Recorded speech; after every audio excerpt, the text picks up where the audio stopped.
That's when they made the promise to the holy people that they would pray. Now, your personal prayer is something that is very personal to you as to how you pray to the holy people. A lot of times we find out that there are people that don't know how to pray, and they have never ever really felt like they needed to know how to pray. In the traditional way of our people, we use the corn pollen. I have a corn pollen pouch here that I carried for about 25 to 30 years.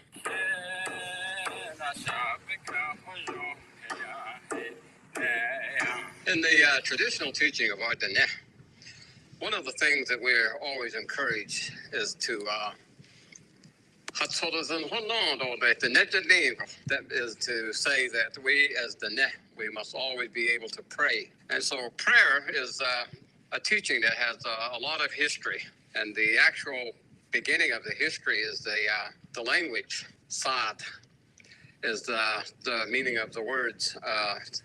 Is to say the language or the words in that we are allowed to use as surface people or as Dene. The story begins actually with the holy people using that sacred language to organize all things in the heavens and on the surface of Mother Earth, and even the organizing of Mother Earth. The word and that it's applied to making and the organizing of Mother Earth is Nasahataliya. That means to say that the vegetation and everything was organized. In our language, we never ever have a word that says create, because you cannot create something out of nothing as far as the ne and the teachings and that we've been given. And so it is that the word hataliya is very important. And so when the holy people were organizing Mother Earth and all things, they had words and the phrases and that all of the things that they were organizing would respond to. And so it was a sacred language with great power. And after the organizing Mother Earth was completed, they allowed their children that would occupy the surface of Mother Earth to continue to use the language. And they would speak with their children and instruct their children, the five-fingered being. And so the language remained on the surface of Mother Earth for a period of time. But then the children began to abuse and pervert the way that they were using the language. And they were moving parts of Mother Earth to go here, to do this and to do that. And they were putting gouges into Mother Earth and making mountains and so on. And just really having a lot of fun with the powers of the words and that they were allowed to use. So the holy people observed them for a while, and they said, we have to take that language away from them. Well, that was sort of the understanding that everyone that was on the surface of Mother Earth understood, that the holy people were going to take the language away from everyone. But there was one group of the children who called themselves Dene. They recognized themselves as coming from the presence of holy people and being able to continue existence on the surface of Mother Earth. They counseled together. They said, let's ask the holy people, our fathers and our mothers and that of the holy people, to allow us to keep the language. And so they found one person that was willing to do that. And so he went before the holy people and asked them to be allowed to keep the language. And the holy people refused. They said, we cannot allow that. And so he went back to the group and told them what the holy people had said. And so they counseled together again, and they sent him again to beg the holy people to allow the group of the Net to continue using the language and to keeping the language on the surface of Mother Earth. And the second time he went, again, he was refused.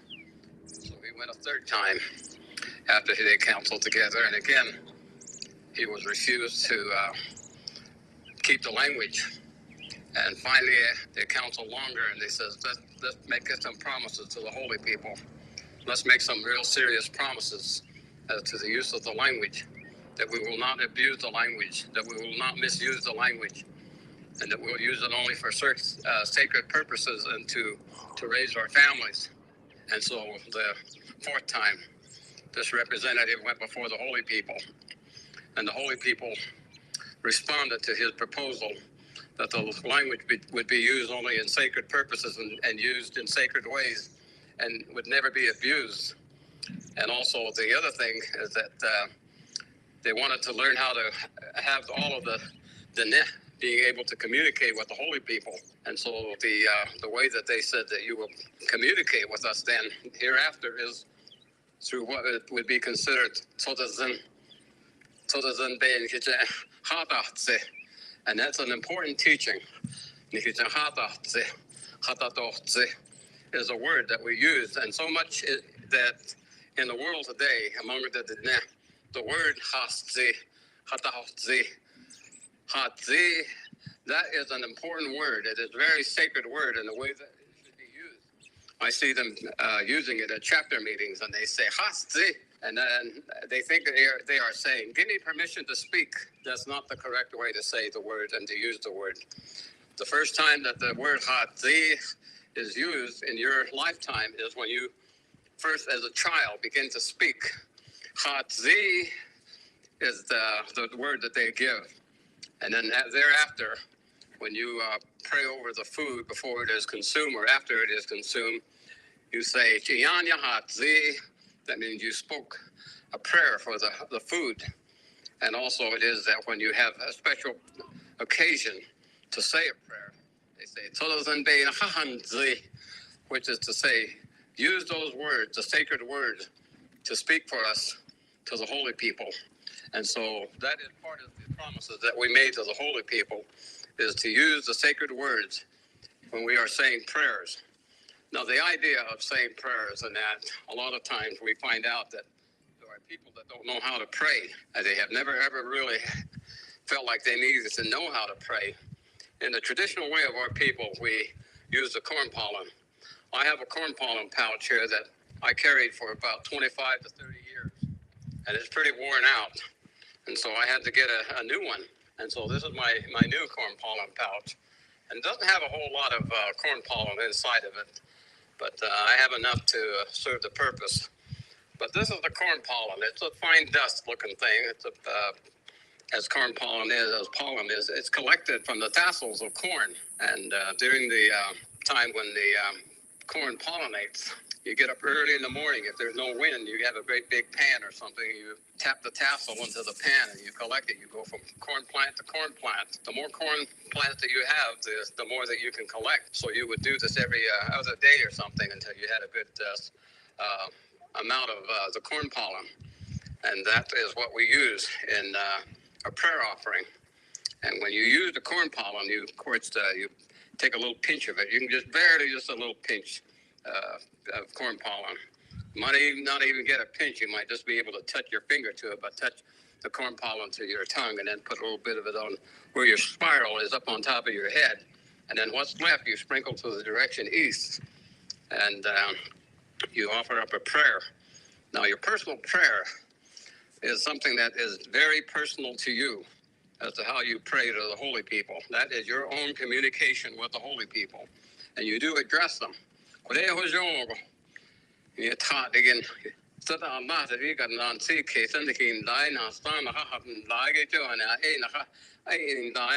Recognize them for the holy person that they are, or the holy being that they are. And then you offer up the desires of your heart and all of the things you want to ask for. And then you also express your gratitude for what you have. And just about anything you want to say, you can say. Now, many times when I'm driving down the road or something and I see something that touches me in a certain way, I'll express my gratitude. I don't have to stop in the middle of traffic or anything. I can say, thank you, holy people. I can't. I've seen this. I appreciate it. I appreciate the beauty that you have made for me to observe. And anything else. And even when I meet people, afterwards I'll thank the holy people that I have met those people. And so there are so many things to be grateful for. Thank you for allowing me to see, allowing me to hear, allowing me to smell, allowing me to taste, allowing me to touch these things that I have experienced with my physical form. Thank you. And then for your family, and then for your extended family, for your people. And there's so many things to be grateful for, and you express that to the holy people. In the ceremonial setting, there are set prayers and that. So when the original teaching of this, and being allowed to keep the language, that's when they made the promise to the holy people that they would pray.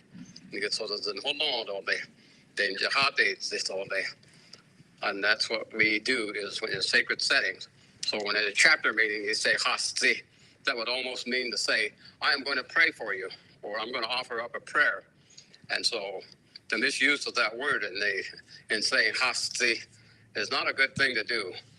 And there's other ways in that to ask permission to be allowed to speak. And so the teachings of our people in that regard is very extensive.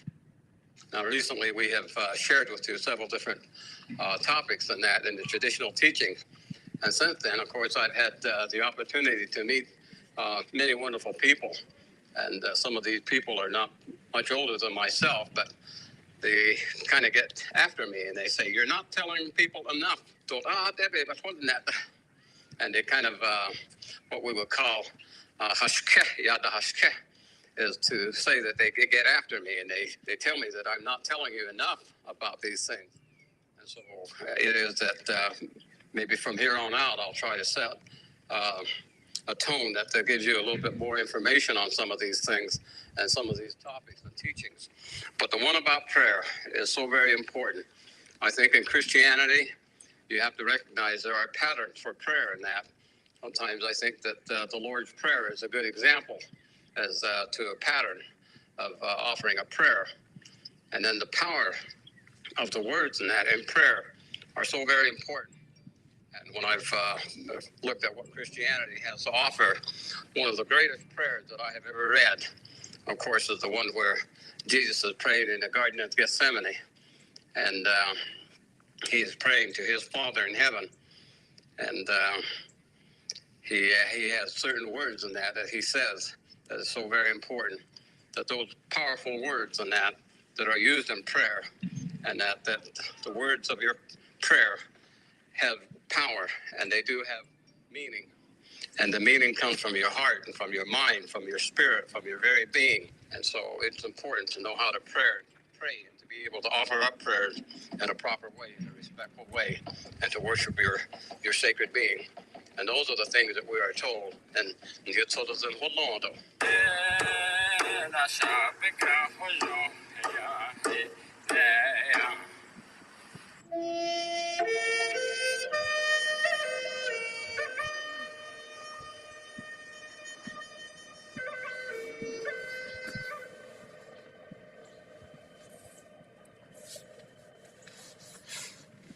Hey, thanks for watching our videos. If you like what you see, don't forget to subscribe and hit that notification bell. A new Planet Fitness location is now open. Join now for just $1 down, $10 a month, no commitment. Get tons.